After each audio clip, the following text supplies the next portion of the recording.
आज हम श्रीमद् भगवद गीता यथारूप के अध्याय 11 जिसका नाम है विराट रूप, भगवान के विराट रूप के बारे में चर्चा हुई है, उसका हम स्वाध्याय करेंगे। पहला श्लोक। अर्जुन उवाच। अर्जुन कहते हैं, मदनुग्रहाय प्रांगोह्यहम अध्यात्म संगीतम यत्वयोक्तम वच स्तेन मोहो अयम विगतो मम।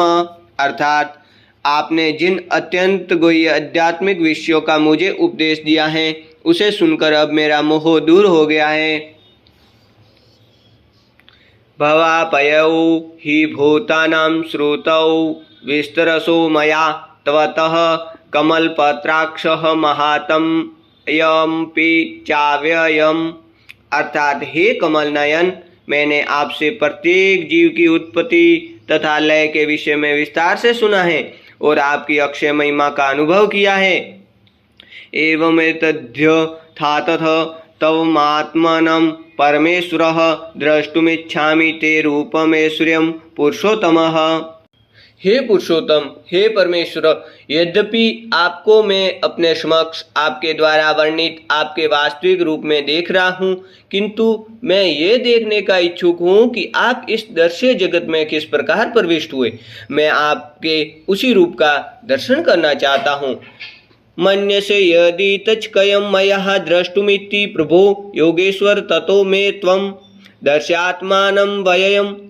अर्थात हे प्रभु, हे योगेश्वर, यदि आप सोचते हैं कि मैं आपके विश्व रूप को देखने में समर्थ हो सकता हूँ तो कृपा करके मुझे अपना असीम विश्व रूप दिखलाइए।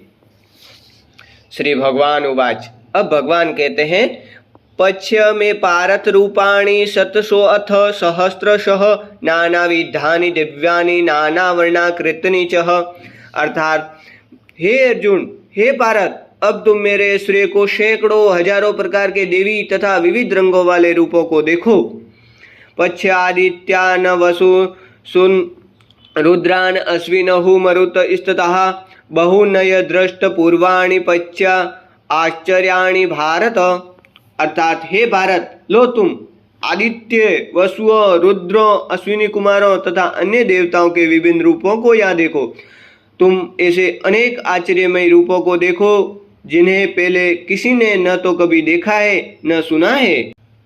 इहे कस्तम जगत्कृत्सनम पश्चाद्य सचराचरम मम देह गुड़ा केशयसा नयद द्रष्टुमिच्छसि। अर्थात हे अर्जुन, तुम जो भी देखना चाहो उसे तत्क्षण मेरे इस शरीर में देखो। तुम इस समय तथा भविष्य में भी जो भी